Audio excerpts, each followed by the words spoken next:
Então, pessoal, boa noite, graça e paz oficial agora, para nós começar nossa segunda aula de homilética.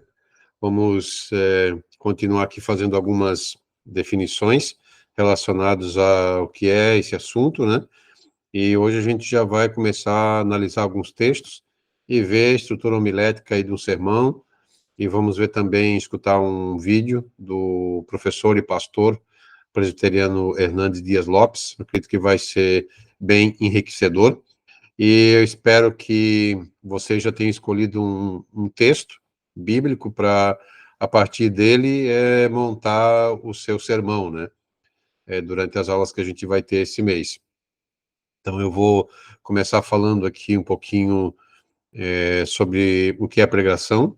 Semana passada a gente teve procurando definir o que é homilética, falamos da importância da homilética, falamos do exemplo de Cristo, né, de como ele utilizou bem essa ferramenta para pregar, ensinar para as pessoas, e hoje a gente vai continuar falando ainda sobre isso, né?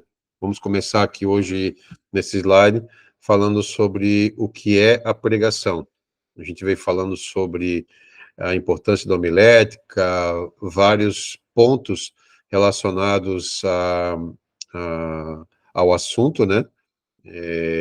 Do homiliasta, da homília, né, da importância de a gente ser claro na transmissão da nossa fala para que as pessoas venham entender. Hoje a gente vai falar um pouquinho, para começar, sobre o que é pregação, e depois vamos já começar falando sobre um pouquinho sobre a estrutura do sermão, né? Alguns modelos de sermão, principais objetivos do sermão, e no final a gente já vai estar analisando um exemplo aqui para a gente já começar a ter uma ideia de como montar um sermão. Então vamos lá. O que é pregação? Né? Está totalmente relacionado ao assunto da homilética. A pregação em si é o ato, né? É o ato da pregação, onde você escolheu um texto, se preparou e você enriqueceu esse texto dessa sua fala com recursos e com estratégias homiléticas, né? Com ferramentas homiléticas para ele ficar claro e inteligível para as pessoas. Então, agora vamos falar da pregação. Pregar significa anunciar, divulgar, proclamar em alta voz uma determinada mensagem. Uma coisa eu preparo, né, do texto, uma coisa eu preparo do sermão, colocar ele dentro da estrutura e de uma construção compreensível. Outra coisa é você estar diante das pessoas para falar, né, seja na rua, seja numa reunião, seja na igreja, seja numa sala de escola bíblica, seja onde for. Outra coisa é falar isso que você preparou, né? Então, qual é a mensagem que o pregador deve proclamar? A mensagem da Bíblia, né? Obviamente. Então, a Bíblia é somente, e somente a Bíblia que o pregador deve anunciar. Podemos usar ilustrações, podemos usar exemplos, sim, em qualquer momento da nossa mensagem, mas desde que a mensagem permaneça bíblica, né? Do início, meio e fim.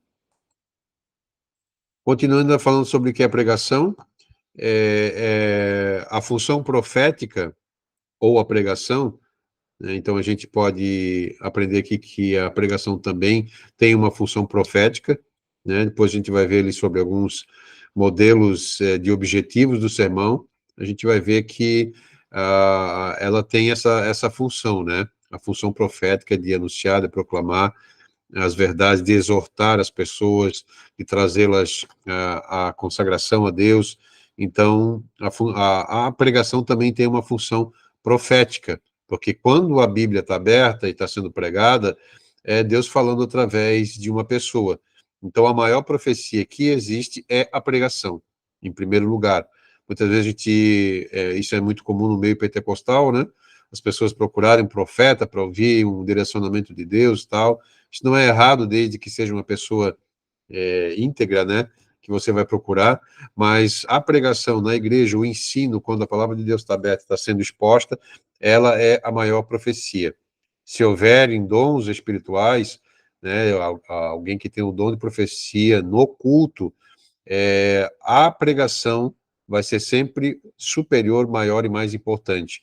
Então, Paulo recomenda, ensina sobre isso, né, o cuidado sobre as atividades dos profetas, né, que falam línguas, que entregam profecias para a igreja, que eles têm que, de certa forma, obedecer esse bom senso e respeitar a pregação da palavra como a parte mais importante, ou seja, quando o pregador estiver pregando, é importante que o profeta espere para antes ou depois da mensagem fazer a entrega da sua revelação, né?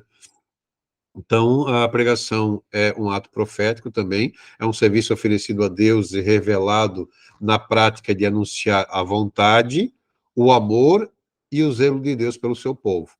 Então, dentre as tarefas que caracterizam o ministério pastoral, e no nosso caso aqui da Escola de Missões, o missionário, na perspectiva e realidade brasileira e mundial, a função de proclamar a palavra de Deus sempre vai ser prioritária, de pregar a Bíblia, né? Sempre vai ser uma função prioritária do pregador, do pastor, do missionário, né? Nós não vamos sair da nossa casa para ir para qualquer local, né? Fazer um evangelismo ou para uma outra cidade, um outro estado, um outro país, para pregar. E nós vamos pregar o evangelho, não outra coisa, né? Nós não vamos lá mudar os costumes das pessoas, nós não vamos lá, embora muitas vezes a palavra de Deus vai confrontar certos costumes, certas atividades, né, corriqueiras das pessoas. Com o tempo a palavra vai ser ensinada e vai confrontar isso e eles vão ser mudados pelo Espírito de Deus, né? Mas ela tem essa função poderosa, né, e ela precisa ser prioritária sempre, a palavra de Deus, o evangelho precisa estar em primeiro local. Essa é a nossa primeira mensagem, né? Pregar a Cristo. A pregação devia ser considerada a mais nobre tarefa que existe na Terra. A gente, aqui, o comentador do slide coloca devia, porque ele entende que muitas vezes ela não tem ela não é considerada dessa forma. Então, aquele que é chamado por Deus para proclamar o evangelho deveria destacar-se como o homem mais importante na sua comunidade. Olha só essa frase: aquele que é chamado por Deus para proclamar o evangelho deveria destacar-se como o homem mais importante em sua comunidade. As pessoas, né, assim como em comunidades católicas, que é muito tradicional, né, o respeito pela pessoa do padre e assim por diante, eu acredito que o pastor, o missionário, ele pode conseguir também esse respeito e deveria receber, né, por parte da população da comunidade, esse tipo de respeito, né, porque as pessoas entenderem que ele tem esse chamado. Claro, nós sabemos que em países onde há perseguição religiosa, isso é uma coisa que não vai fazer muito sentido para os perseguidores, né? Por exemplo, os muçulmanos, os hindus radicais, eles não vão respeitar. Primeiro que eles não vão querer que a gente esteja lá para fazer, como eles dizem, proselitismo, né? Eles não entendem que nós estamos lá para levar o amor de Deus, o evangelho. Então, isso é uma questão que pode dificultar um pouco a concepção deles de ter esse respeito. Mas a grande maioria desses países, mesmo eles tendo essa questão de perseguição contra a igreja cristã, contra os cristãos, contra o evangelho, a comunidade em si, as pessoas simples, as pessoas que você conhece no dia a dia, elas têm um respeito e te recebem muito bem. Então, é uma minoria, são mais os radicais, né? Pessoal da liderança, que tem esse desrespeito e trabalha para impedir que o evangelho não seja propagado nesses locais, né? Então, eles talvez não vão ter esse respeito à pessoa do pregador, né? No púlpito, quando a gente diz aqui no púlpito, representando nós estamos falando que estamos representando qualquer lugar da pregação, né? A gente fala a palavra púlpito, a gente se imagina dentro de uma igreja com o pastor lá na frente falando, né? Mas o púlpito aqui, nesse slide, eu queria que vocês entendessem como o local onde a mensagem está sendo transmitida, indiferente se for debaixo de uma árvore lá na África, se for lá numa vila remota do Nepal, ou da Índia, ou do Paquistão, ou do Bangladesh, seja o país que for, seja o local que for, o local lá na frente onde a pessoa está posicionada é o local da pregação, onde o missionário, o pregador vai fazer a sua fala, né? Então, no púlpito, ele poderá fazer muito do seu melhor trabalho, tanto para o tempo local, para aquele tempo em que ele está presente, como para preparar as pessoas para a eternidade. Por meio do livro, que nós já falamos, né, a Bíblia, há variado material para o abastecimento perene do obreiro. A Bíblia contém poesia, contém história, contém biografia, doutrina, profecia, exortação e tantas outras coisas. Então a Bíblia tem uma palavra adequada para cada ouvinte, em todo tempo, em qualquer circunstância, em qualquer lugar. Então é pão para quem está faminto, é água para o sedento, alívio para o amargurado, conforto para o perseguido e luz para o duvidoso ou que está aí no caminho errante, né, que precisa de orientação. Então, esse instrumento, a Bíblia, a palavra de Deus, é a ferramenta aí do pregador. O apóstolo Paulo, quando ele escreveu sua segunda carta ao seu filho na fé, Timóteo, no capítulo 3, versículos 16 até o 17, ele fala muito do valor das Escrituras, ele enfatiza isso muito para seu filho na fé, né, o seu discípulo que ele estava preparando. Ele fala, né, o apóstolo Paulo reconheceu o valor das Escrituras Sagradas quando disse: toda a Escritura é divinamente inspirada e proveitosa para ensinar, para repreender, para corrigir, para instruir em justiça, para que o homem de Deus seja perfeito e perfeitamente preparado para toda boa obra. Então, Paulo tinha um respeito, um apreço, um amor muito especial pelas Escrituras. Ele já era um devoto fariseu antes de se tornar-se, né, cristão, de conhecer a Cristo. Então, ele já tinha muito preparo, né, escriturístico, mas numa outra visão, né, numa outra ideologia, numa outra perspectiva. Quando ele nasceu de novo, foi transformado por Cristo, ele conseguiu enxergar o próprio Antigo Testamento, né, que ele já conhecia muito bem, de uma outra forma, de uma outra maneira, assim como tudo que ele escreveu para interpretar e ampliar o conhecimento com respeito ao Evangelho, a Cristo, né, por meio de todas as cartas que ele escreveu. Então, Paulo aí é um exemplo de um pregador, de um homiliasta, de um missionário, que reconhecia muito o valor das Escrituras e como instrumento principal da pregação. O profeta Jeremias, no Antigo Testamento, também reconheceu o valor da palavra do Senhor quando ouviu de Deus as seguintes palavras, e registrou, né, em Jeremias 23, 29. Não é a minha palavra como fogo, diz o Senhor, e como martelo que esmiuça a penha? Então, a palavra de Deus aí é fogo, a palavra de Deus é martelo que esmiuça a penha, né? Não há nada que possa resistir à palavra de Deus, nem mesmo o mundo inexistente que veio à existência pôde resistir, né, à palavra de Deus quando ele diz haja, né, quando ele criou todas as coisas. Davi, o famoso rei Davi disse, né, os preceitos do Senhor são retos e alegra o coração, o mandamento do Senhor é puro e alumia os olhos, no no Salmo 19 e verso 8. E ele, como um grande amante das Escrituras, como um pregador, né, no Antigo Testamento, ele escreveu o Salmo 119, com 176 versos, né, um cântico, um acróstico, usando as 22 letras do alfabeto hebraico. Ele canta 176 versos, louvando e adorando a Deus pela sua palavra. Lá nesses versos, né, você pode ler o Salmo 119, você vai conferir isso. Lá ele expressa todo o seu carinho, toda a sua paixão, todo o seu amor, todo o seu respeito e a sua inclinação com respeito à palavra, né?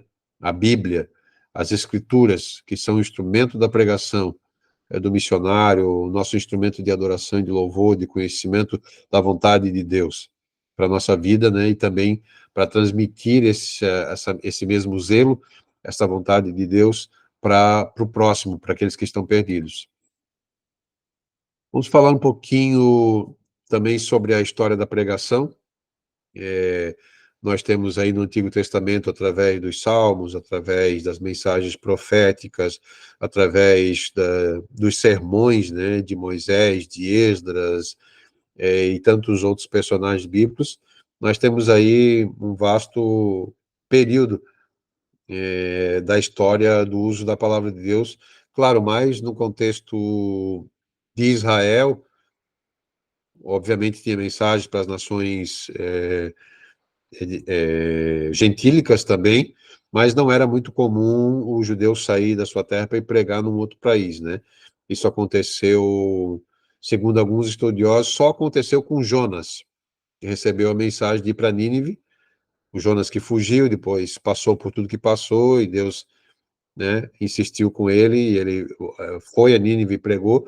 Então, a única saída de Israel, né, de um missionário, né, intitulado um profeta de Deus, que saiu da sua terra para ir pregar numa outra nação, no Antigo Testamento, que a gente vê, é Jonas.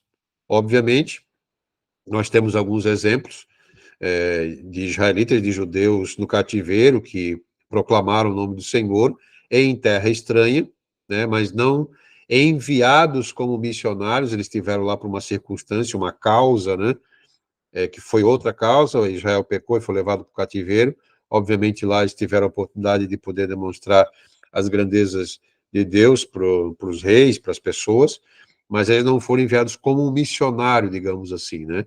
Nós temos lá o exemplo da menina que falou sobre Deus, né, e o seu poder curador para Naamã, aquela menina que havia sido levada cativa, mas esses casos não são casos do envio de um missionário para fora de Israel, para uma nação gentílica. Então, o Antigo Testamento, ele é bem judeu, bem israelita, bem caseiro nesse sentido, né? Obviamente, a intenção de Deus era que Israel anunciasse a glória de Deus para as nações, mas por causa dos pecados deles, muitas vezes isso não aconteceu, né? As nações chegaram a conhecer a Deus por meio das batalhas, das guerras, das vitórias que Israel teve, dos grandes acontecimentos, né? Como a passagem no meio do mar, a derrota dos egípcios e tal, mas a pregação do nome de Deus para proclamar entre as nações não foi uma coisa muito comum, embora fosse a vontade de Deus para a nação de Israel, né? Então, quando a gente chega no Novo Testamento, a gente já vê uma outra apresentação dessa questão do conceito de pregação, que começou dentro de Israel com João Batista. Ali nós já vemos um pregador, tipo um pregador itinerante, né? Um pregador pentecostal aí, um pregador avivado, corajoso, que estava pregando contra o pecado em Israel, batizando as pessoas. Então, João Batista, ele só foi superado por Jesus Cristo, né, no registro do Novo Testamento. A única pessoa que conseguiu superar João Batista foi o próprio Cristo. Então, a lista de pregadores do Novo Testamento inclui Pedro, Paulo, o autor da Epístola aos Hebreus, não está aqui no slide, mas a gente poderia colocar Priscila e Áquila, Estevão, né? Então, os demais apóstolos. Então, esses homens figuram na história principalmente como pregadores do Evangelho, os discípulos de Cristo, né? Nosso Senhor gastou muito tempo no seu ministério ativo na preparação dos 12. Jesus dedicou 3 anos inteiros para preparar 12 homens, para que esses 12 homens depois multiplicassem, né, outros líderes e outros discípulos ao redor das nações. Porque ele fez isso porque ele queria que a igreja, desde os seus primórdios, exaltasse a obra do pregador. Então, Jesus era um pregador de excelência e preparou 12 pregadores de excelência. Então, esses 12 pregadores prepararam outros pregadores que a história também conheceu, registrou, e nós que somos cristãos hoje, servimos a Cristo, também estamos enquadrados aí dentro dos pregadores. Nós também, a nossa função é pregar, né, o Evangelho. A história da pregação na igreja primitiva, depois de Cristo, depois dos apóstolos, dos 12 apóstolos, se fala muito de Irineu de Lyon, Cipriano de Cartago, Tertuliano, Agostinho, Tomás de Aquino, Clemente de Alexandria, Gregório e Justino. Não é de Justino, é e Justino. São os principais nomes da pregação, exposição bíblica no meio dos pais da igreja. Se for pesquisar sobre isso, você vai ver que eles foram grandes defensores do evangelho, grandes pregadores, grandes teólogos, né? Então, esses homens foram aqueles que lideraram a igreja depois da morte dos apóstolos. Durante a Reforma, depois nós tivemos lá o domínio da Igreja Católica, num certo sentido, a política, né, o Estado começou a interferir, e vocês conhecem a história, né, o rompimento do catolicismo e a Igreja Cristã, depois, quando veio o luteranismo, né, foi necessário um rompimento para resgatar a verdade do Evangelho. Então, depois de 1000 anos de tensa escuridão, veio a reforma, né? Nós temos aí Martim Lutero, João Calvino, John Knox e outros, Tyndale, John Wycliffe e tantos outros que fizeram parte, né, dessa época aí da reforma, que foram grandes pregadores, grandes teólogos, que distinguiram-se muito como pregadores também, né? Na Contra-Reforma, depois desse tempo, a Igreja Romana começou de novo a Igreja Cristã, a Igreja Romana e a Igreja Luterana começaram de novo a exaltar a obra do pregador. Desde o tempo de Crisóstomo, considerado como boca de ouro, né, que foi um dos grandes pregadores desse tempo, nunca a Igreja Cristã ouviu uma oratória sagrada com tanto valor como de Bossuet, Bordalonce, Massillon e Fenelon. Pouco depois, na Inglaterra, John Wesley, John Whitefield foram mentores, né, de um grande avivamento da Igreja Cristã. Embora Wesley possuísse muitos outros dons, considerava-se, acima de tudo, um grande pregador, né? E promovedor do reino de Deus por intermédio de outros pregadores. Assim também George Whitefield também se sobressaiu muito como arauto do evangelho, né? Um grande pregador. Nós temos aí também Jonathan Edwards, Charles Spurgeon, grandes pregadores. Spurgeon foi considerado o príncipe, né, dos pregadores por sua eloquência na pregação e por seus escritos. William Carey, já agora mais próximo do nosso tempo, foi um missionário na Índia, um grande erudito bíblico, e agora no último século, né, em décadas próximas da gente, nós tivemos aí Martin Luther King, que foi considerado um dos grandes pregadores aí do último século. Então, a história atesta a importância da pregação, a importância do sermão, né, que começou lá já com Jesus, com os discípulos, depois com os pais da igreja, depois na Reforma, na Contra-Reforma, nesse tempo, nos últimos séculos mais recentes, né, nós temos grandes nomes aí nos Estados Unidos, né, Moody e outros que foram grandes pregadores aí, que fizeram a grande diferença na Terra, e eles são exemplos que a gente pode seguir para procurar a erudição bíblica e se preparar de tal forma que a nossa mensagem também venha fazer diferença na vida das pessoas. Agora, ligando essa questão da pregação, da homilia, da homilética, vamos falar um pouquinho sobre a pregação e a homilética e os seus objetivos, já começando a caminhar para falar mais propriamente do sermão em si. Quando a gente vai pregar, vai escolher um texto, né? Vai preparar uma homilia, como a gente aprendeu para falar, a gente vai ter um objetivo para alcançar. Às vezes você vai ser convidado, né, para um congresso missionário, para um culto missionário, ou vai ser convidado para uma reunião pastoral, ou para um culto devocional, para um debate apologético, por exemplo, né, onde vai ser debatido sobre a fé cristã e tal. Então, dentro da homilética, a gente separa isso por objetivos, né? Para que o texto que você vai preparar ele tenha esse direcionamento. Então, é o que a gente vai falar agora sobre isso. O objetivo de Deus em usar um pregador, a pregação através dele e a sua palavra, é trazer de volta o homem que está afastado dele por causa dos seus pecados e da desobediência. Então, Paulo defende que toda a pregação tem por objetivo comunicar aos homens todo o desígnio de Deus. Está registrado lá em Atos 20, 27.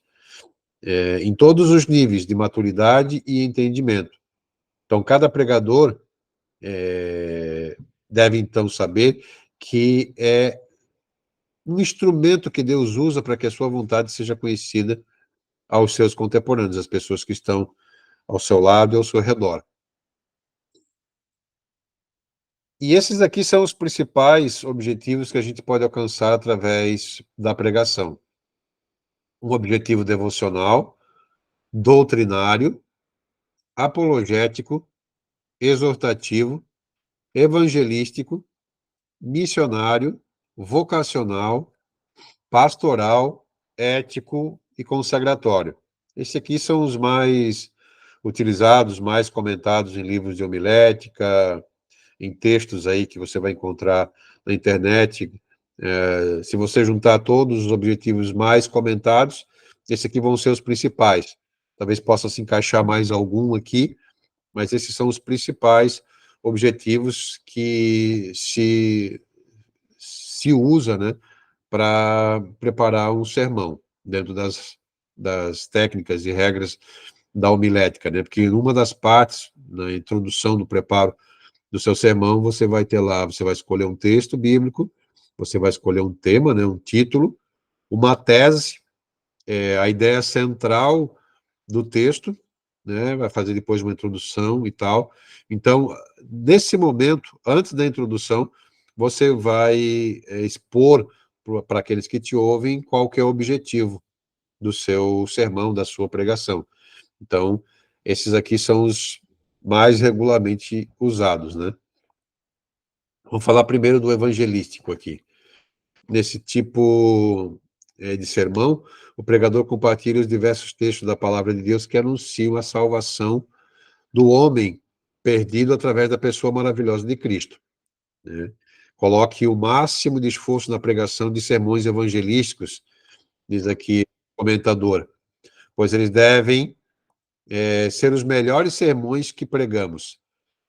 E não deve ser muito longo, segundo o conselho que nós temos aqui do escritor desses slides, né? Então, o sermão que a gente mais deveria pregar deveria ser os sermões evangelísticos. O nosso maior foco deveria estar voltado para esse tipo de tema, né? Porque, obviamente, há muitos perdidos ainda, né? Seja bem-vinda, Luciana. Boa noite.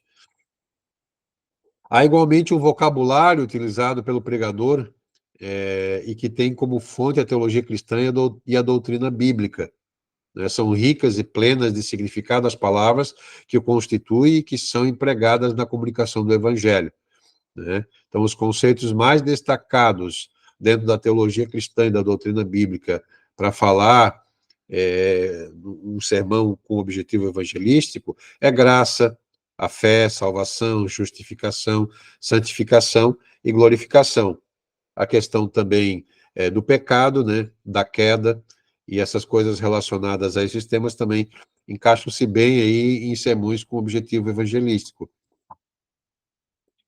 É preciso pregar sermões evangelísticos com espírito de urgência, de amor, de compaixão e sempre na dependência do Espírito Santo, né? Tentar seguir o exemplo de Jonathan Edwards, que pregou o famoso sermão Pecadores nas mãos de um Deus irado, né? Pregar com vida, com espírito, assim, de que o pessoal seja impactado pela mensagem. Então, lembre-se, a conversão é obra do Espírito Santo, a nossa tarefa é pregar, né? As pessoas precisam sentir a verdade, mas não é nós que vamos transformar ninguém, é só o Espírito Santo que pode fazer isso. Então, o que o Senhor espera é que o sermão seja proclamado com fidelidade, com equilíbrio, mas sempre de acordo com a sua santa palavra, ou seja, sempre de forma bem bíblica, né? Um outro modelo de sermão utilizado é o sermão doutrinário. Nós temos aí muitas igrejas que têm o seu culto de oração e doutrina, por exemplo. Nesse dia, o pastor, a pessoa que está encarregada da mensagem, ela vai desenvolver um sermão, vai preparar algo mais doutrinário. Muitas vezes um puxão de orelha um pouquinho mais forte para o povo, uma conscientização, buscar trazer esse povo para mais perto de Deus, para arrependimento, né? Ou falar sobre temas assim mais específicos para a igreja. Então, os sermões doutrinários são úteis para preparar os crentes em relação ao surgimento de heresias e as possíveis entradas delas em nosso meio. Auxilia os crentes a serem mais interessados e ativos na vida cristã, contribuindo assim para o crescimento e fortalecimento da igreja. Então, pregar as doutrinas bíblicas, aquilo que a fé de uma determinada igreja crê, é muito importante. A igreja batista, a presbiteriana, os batistas, todos eles têm o seu credo apostólico, né, o seu credo naquilo que eles crêem, a sua confissão de fé. Então, você pode procurar, a Assembleia de Deus tem, os batistas têm, a maioria das igrejas tem essas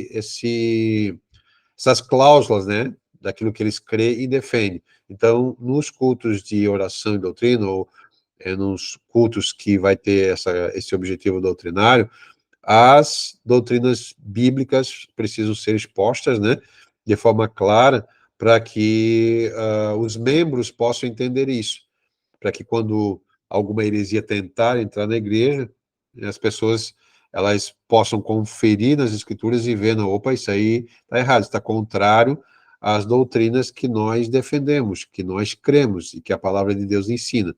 Então, o sermão doutrinário ele é muito importante nesse sentido. Há também os sermões com objetivo ético, né? Os sermões com objetivo ético são aqueles que tratam do relacionamento horizontal das pessoas, ou seja, do relacionamento dos seres humanos entre si. Então, tratam de como viver a vida cristã em relação à sociedade que nos cerca. O cristianismo é uma religião altamente ética, né? Ela defende a ética e a moral. Então, nós vivemos numa nação terrivelmente afetada pela ausência de uma postura ética correta. A gente pode ver como exemplo prático a política hoje que está no poder na nossa nação. Então, há problemas de valores, de alvos e de princípios. E aqueles que são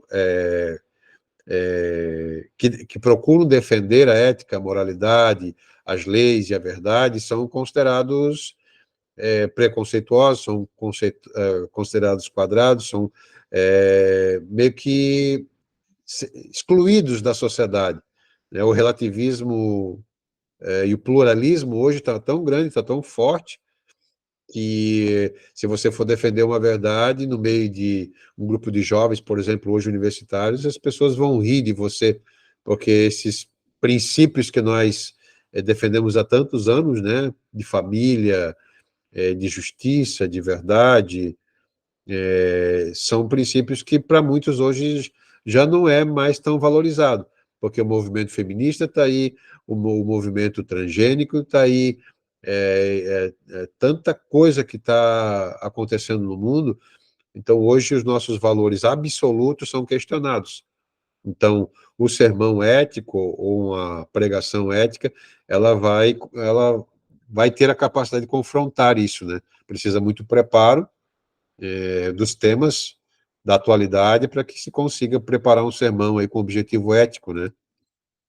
A gente vai ver isso nesse slide aqui.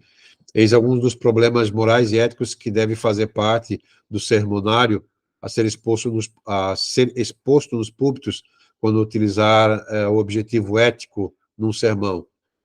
A corrupção, a gula, a pornografia, as drogas, a desonestidade, o preconceito, a inveja, a cobiça, o amor, o desamor, as inimizades, pensamentos impuros, o uso da TV, a pobreza, a tentação, violência, o idioma, a ecologia, paz mundial, guerras, desemprego e tantos outros temas atuais que cada um tem a sua visão, cada um tem o seu pensamento sobre esse tema.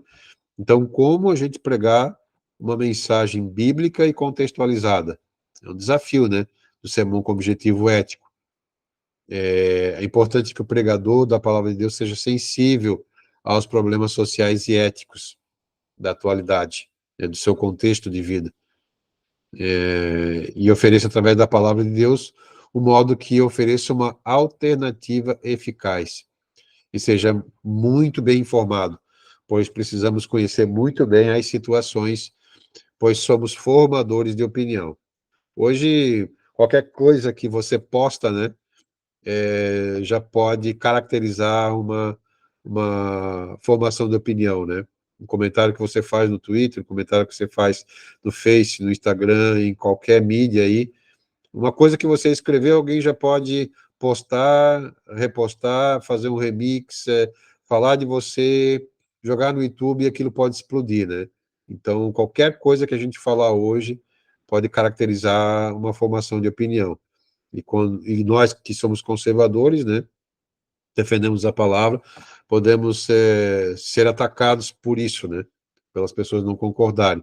Então, o sermão ético, a gente precisa ter muita capacidade para preparar ele e pregar ele no meio desses problemas, né, no meio desses desafios aí do mundo da atualidade. Existe também o objetivo consagratório, que é um sermão mais introspectivo, né? Que vai falar, vai trazer a responsabilidade para dentro do ser humano, mas também está voltado à questão vocacional. A gente pode ver aqui no separo, na consagração de pessoas para a obra, né? Então aqui diz o seguinte: é importante dar atenção para a pregação de sermões que despertem o povo para uma maior consagração das suas vidas ao Senhor Jesus e à sua obra, e através desses sermões ajudar crentes na descoberta e uso dos dons espirituais, além de que também auxiliamos os irmãos a enfrentarem devidamente capacitados pela palavra a sua batalha contra o pecado, né? Aquela questão de olhar para dentro de nós e ver como anda a nossa situação espiritual. E tem essas outras duas questões que também foi falado aqui, a ensinar as pessoas, guiá-las para o uso dos dons espirituais e consagrar a sua vida, né, de forma mais profunda. Objetivo devocional, sermões que vão estimular a leitura da palavra de Deus, o louvor e adoração ao Senhor.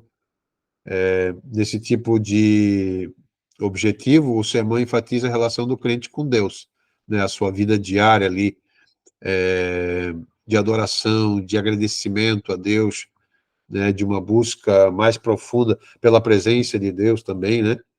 Então, também chamamos essa ênfase de relacionamento vertical, do homem com Deus, né? O objetivo ético, que a gente falou há pouco, tem aquela questão do relacionamento horizontal, né, do ser humano entre si, com os demais. Aqui no objetivo devocional, nós vemos aí uma ênfase no relacionamento vertical, né, entre eu, você e Deus, né? Então, como pregadores da palavra de Deus, temos a possibilidade de conduzir nossos irmãos e ouvintes à presença do Pai Celeste e de estabelecer confrontação com os hábitos devocionais que conduzem o cristão à maturidade. Então, o sermão devocional, ele tem essa pegada, né, de nos levar, procurar levar a gente à maturidade cristã. Assim podemos explorar nos sermões devocionais os diversos temas ligados à adoração, à comunhão, à oração, ao estudo bíblico, à contribuição, ao serviço social, né? Precisamos ensinar o nosso povo a recarregar suas baterias espirituais e firmar um compromisso pessoal de devoção ao Senhor. Aqui o próximo slide fala sobre o exemplo de Samuel, né? De manter sempre acesa a chama da devoção. 1 Samuel 7:17, nós temos um texto que fala sobre isso, né? E o sermão devocional, ele tem essa característica de ajudar os irmãos a lançarem-se diante de Deus numa vida devocional mais profunda. Então, um dos grandes riscos do ministério, dos afazeres da vida cotidiana, é perdermos o senso e a prática devocional. Às vezes a gente é tão crente, né, tá tão ocupado com as coisas da igreja, a gente faz tanta coisa para Deus que não tem tempo para Deus. Mais ou menos isso. Essa é a frase que eu escutei esses tempos atrás alguém falar sobre isso. A gente faz tanto para Deus que não tem tempo para Ele. Então a gente tem que medir isso, né? Que às vezes o excesso das atividades, os excessos daquilo que a gente considera um trabalho para Deus, muitas vezes nos estão distanciando dele no sentido de a gente não ter uma vida devocional adequada, né? Ainda falando, nós temos aí também os objetivos de sermão, o vocacional. Esse tipo de sermão tem como objetivo direcionar o cristão quanto ao seu chamado e aptidão para a obra de Deus. Como o seu próprio nome sugestiona, é o sermão que orienta com relação à vocação do indivíduo. No sermão vocacional, os ouvintes são instruídos em como utilizar as suas aptidões na obra de Deus, descobrindo assim a sua vocação em relação ao ministério. O José Bernardo, ele tem um livro que ele escreveu pela editora do ministério deles, Dá-me Evangelizar, acho que é a editora Salva Vidas. Ele tem um livrinho que ele escreveu sobre isso, Vocacionados. É um livro bem interessante. Acho que nós falamos sobre ele ano passado, quando falamos sobre, na disciplina de O Missionário. Nós falamos alguma coisa sobre isso. Então, existe também o sermão, e com esse direcionamento vocacional. Nós temos aí também os sermões missionários, pregados em cultos de missões, em congressos missionários, em conferências missionárias, procurando incentivar a igreja, né, a realmente cumprir sua missão na Terra, que, na verdade, é a primeira e maior missão, as missões, no caso. Então, ele vai ter esse objetivo. Existe também o objetivo pastoral, o pastor presidente, ou um líder, né, de ministros, um líder de equipe ministerial vai preparar aí uma fala, um sermão, para ou preparar jovens ministros, que vão ser convocados e separados para o ministério, ou vai trazer aperfeiçoamento para aqueles que já estão servindo, ou ambas as coisas, né? Então, isso é muito comum em reunião de obreiros, reunião geral de obreiros nas igrejas, né? Em escolas de preparação de obreiros, esse tipo de sermão é muito utilizado, né, com objetivo pastoral. Também na questão do aconselhamento, ele também faz parte, ele também está relacionado ao preparo e também ao aperfeiçoamento, o aconselhamento, né, pastoral. O objetivo apologético, que apologético, quando a gente fala de apologia, né, o apologético nós estamos falando da defesa das doutrinas centrais da fé cristã, né? Então, existe hoje, na atualidade, muitos nomes, muitos pastores que têm escrito livros muito importantes sobre a questão da defesa das doutrinas bíblicas diante de um mundo muito científico, né? E que quer respostas, dizem eles, racionais para as questões de fé. Obviamente, isso num certo sentido, é um pouco impossível, né? Porque a fé é em si a crer sem sem você medir, sem você fazer uma análise científica. A fé é crer, é entender e reconhecer, né, a autoridade do ser superior sobre a sua vida. Mas, na questão, quando a gente vai, por exemplo, falar das escrituras, como é que a gente vai defender o registro histórico da montagem dos 66 livros da Bíblia, né? Então, se você for um estudioso da apologética, você vai aprender meios, bases de defesa para você poder apresentar, diante dos mais diversos questionamentos dos ateus, daqueles que não crêem nas escrituras ou não crêem nas doutrinas bíblicas, você vai, através de um sermão apologético, através de conteúdo apologético você vai ter capacidade para defender a fé cristã aí no mundo acadêmico, no mundo da ciência, né? Então, é muito importante também esse tipo de sermão, né? Muitos cristãos, muitos cientistas que deixaram um grande legado para a história, colocar um exemplo aqui só, o Newton, ele era cristão e passou 50 anos da sua vida lutando, praticamente a sua vida inteira, lutando para defender a fé cristã no meio do mundo científico, né? Então, muitos outros cientistas eram cristãos. Muitos, esses dias atrás eu ouvi alguém falando no Reels, no Instagram, que a sociedade, o mundo da atualidade deveria agradecer à igreja cristã, aos cientistas cristãos pelas coisas que eles ofereceram ao mundo, né? Então, a apologética, as doutrinas centrais da fé precisam também ser defendidas, né? Dentro do mundo científico, para as pessoas entenderem e reconhecerem que a fé cristã, a palavra de Deus, não é inimiga da ciência. Ela é a autoridade, ela é maior que a própria ciência, né?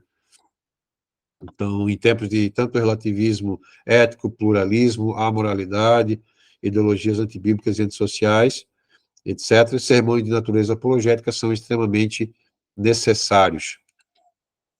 Existem também os sermões exortativos, que são aqueles que têm por objetivo animar, advertir, aconselhar e persuadir. E se o ouvinte tiver cometido algum pecado, levá-lo ao arrependimento e reaproximar ele do Senhor. O sermão exortativo nunca deve ser exposto de forma a constranger o crente ou ouvinte, mas alegrá-lo de forma que ele mesmo entenda que a sua falta, que tem uma falta diante de Deus e que precisa reabilitar a sua fé. Os cultos de ceia, né? Não sei, muitos aqui talvez já tiveram alguma experiência, por exemplo, dentro da Igreja Assembleia de Deus, de como era a disciplina antigamente, como eram os cultos de ceia, como eram os anúncios, né, públicos das pessoas que iam para a disciplina. Em alguns momentos aquilo como era feito foi até constrangedor e tal, mas é um culto importante, onde se fala sobre arrependimento, se fala sobre a conscientização dos nossos pecados, e muitas vezes, nesses cultos, também se trata, é necessário muitas vezes pregar uma exortação, um puxão de orelha, e quem sabe até disciplinar alguém, né, por ter cometido alguma coisa que se tornou mais pública, assim por diante. Muitos de vocês sabem que muitas pessoas foram, digamos, condenadas, né, pelos seus irmãos na fé por terem cometido algum pecado, às vezes mais grave, foram meio que desconsideradas e renegadas do grupo, porque as pessoas não aceitavam mais essa pessoa por ter cometido algo, às vezes, um pouco mais sério. E eu acredito que isso foi um erro que a igreja cometeu por muitos anos, até no próprio culto de ceia, né, que quando expunha muito essas coisas, acho que esses assuntos eles poderiam ser trabalhados também no particular, não deixar de trabalhá-los, mas trabalhá-los de uma forma que não viesse constranger as pessoas.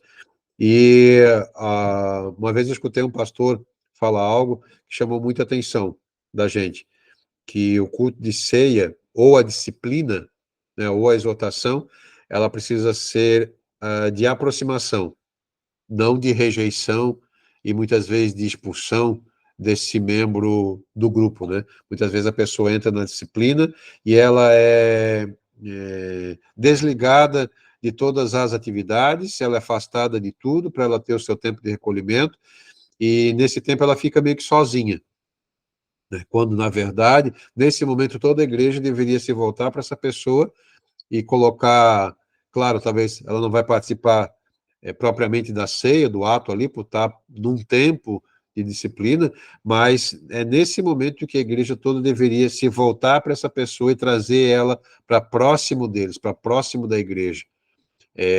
convidar essa pessoa para estar em todas as reuniões, todos os cultos, talvez não liderando por um determinado período alguma coisa, não falando, não pregando, mas participando, sendo aceita no grupo, sendo amada e sendo tratada. Então, o nosso sermão exortativo, né, quando a gente tiver a oportunidade, quando você chega a uma posição de liderança, de pastorado, e tiver uma oportunidade como essa, que a sua e a nossa exortação seja no sentido de aproximar essa pessoa, não de reprimi-la e lançá-la longe, né? Então, acho que o missionário, tendo essa consciência, né, essa ideia desse uso, nesse sentido, né, vai fazer uma grande diferença nas vidas das pessoas, porque é nesses momentos, quando a gente caiu, é onde a gente mais precisa de ajuda, e muitas vezes nós ficamos só por causa do preconceito, né, dos que estão bem, que estão de pé e que muitas vezes se consideram talvez naquele momento melhores ou mais santos, né, quando na verdade todos nós somos pecadores e precisamos nos ajudar uns aos outros. Certo, pessoal? Ainda falando da questão do propósito, ainda falando da pregação, a gente pode terminar essa parte falando sobre uma frase aqui, um parágrafo sobre o propósito da pregação. Então, o propósito da pregação é o de informar, de convencer, de estimular e de motivar os ouvintes a praticarem a mensagem que foi pregada. Todos esses objetivos da pregação que nós passamos aqui, toda a as definições de homilética que a gente fez, a importância do uso dela, assim por diante, tudo vai depois centralizar e finalizar na pregação, né? E o propósito de tudo isso vai ser informar, convencer, estimular e motivar os ouvintes a tomarem uma atitude, a praticarem aquela mensagem, a fazerem alguma coisa com aquilo que eles ouviram aquele dia, naquele momento, né? Então, para isso, o pregador precisa falar bem e de forma atraente para que o público entenda seu sermão e queira ouvi-lo até o final, ou mais uma vez, ou outras vezes, né? Então, é, essa era a nossa primeira parte, falando sobre a homilética, sua importância, falando da ligação dela com a pregação e tal. E depois do intervalo, a gente já vai começar a falar um pouquinho sobre a estrutura do sermão. Nós já vamos começar a entrar em como preparar, como que é um sermão, como é que é a estrutura dele, e como recomenda-se, né, montar um sermão para falar e pregar. Ok, pessoal? Então, a palavra-chave desse primeiro tempo aqui, nós vamos colocar pregação, certo? A palavra-chave desse primeiro período da aula de hoje é pregação, tá bom? Nós vamos fazer um intervalo de 10 minutos e a gente retorna às 8h40, tá bom, pessoal?